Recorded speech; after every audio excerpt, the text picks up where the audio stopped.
औज़ुबिल्लाहिमिनश्शैतानिर्रजीम बिस्मिल्लाहिर्रहमानिर्रहीम। अस्सलाम वालेकुम दोस्तों, Wasim Rajput advocate high court हाजिर खिदमत है।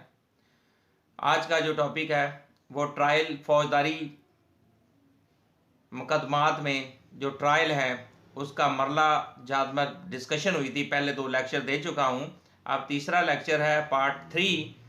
तो इसमें पहले जो हमने डिस्कशन की थी उसमें ये बताए थे पहले मरले में क्या होता है, दूसरा मरले का क्या स्टेटस है, तीसरे का, चौथे का, पांचवें का, छठे का, सातवें का, आठवें का।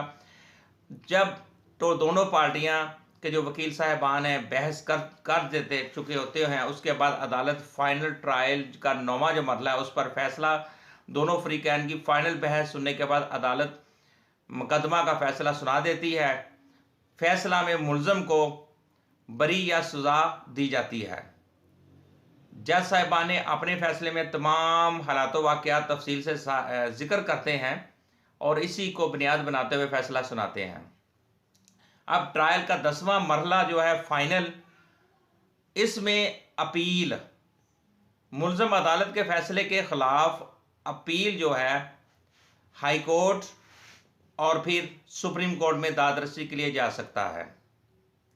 नंबर 1, हाई कोर्ट में अपील। हाई कोर्ट में आम फौजदारी अपील के लिए 7 दिन मुकर्रर हैं। 7। हाई कोर्ट में सजाए मौत की दायरगी के लिए 7 दिन के अंदर अपील हो सकती है। हाई कोर्ट में गवर्नमेंट की तरफ से बरीयत के खिलाफ अपील 6 माह तक दायर हो सकती है। हाई कोर्ट के हुक्म के खिलाफ सुप्रीम कोर्ट में दरख्वास्त बराए इजाज़त अपील 30 दिन के अंदर दायर हो सकती है। एक तो ये चीज़। अगली चीज़ ये बताऊंगा, स्पेशल क्रिमिनल कोर्ट्स की जो अपील है वो कहाँ पे होती है। फौजदारी की अदालतों में जितनी भी स्पेशल क्रिमिनल कोर्ट्स हैं, इनके ऑर्डर के खिलाफ appeal high court double bench सुनता है। जितनी भी स्पेशल कोर्ट्स हैं डबल बेंच सुनेगा, और जितने भी ट्रायल कोर्ट्स हैं, इसके अलावा जो ट्रायल कोर्ट्स हैं इनके ऑर्डर के खिलाफ अपील हाई कोर्ट में सिंगल बेंच सुनेगा।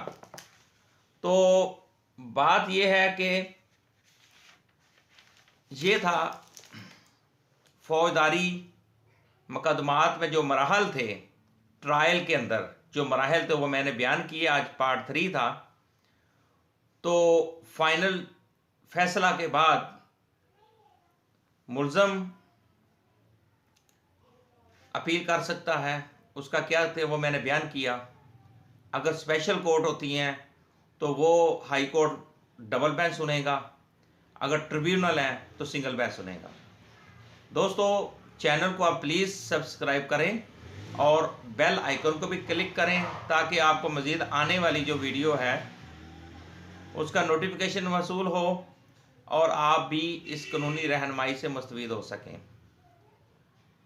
मेरी कोशिश है कि मैं दोस्तों तक जितना भी इल्म फैला सकूं फैलाता रहूँगा, कानूनी रहनुमाई फैलाता रहूँगा। इंशाअल्लाह मुझे अपनी दुआ में याद रखें। आप जहाँ पर भी हैं सलामत रहें, अल्लाह ताला आपकी हिफाजत फरमाए, अल्लाह ताला आपको खुश रखे और आपके रिज़्क़ में इजाफ़ा फरमाए। अस्सलामु अलैकुम।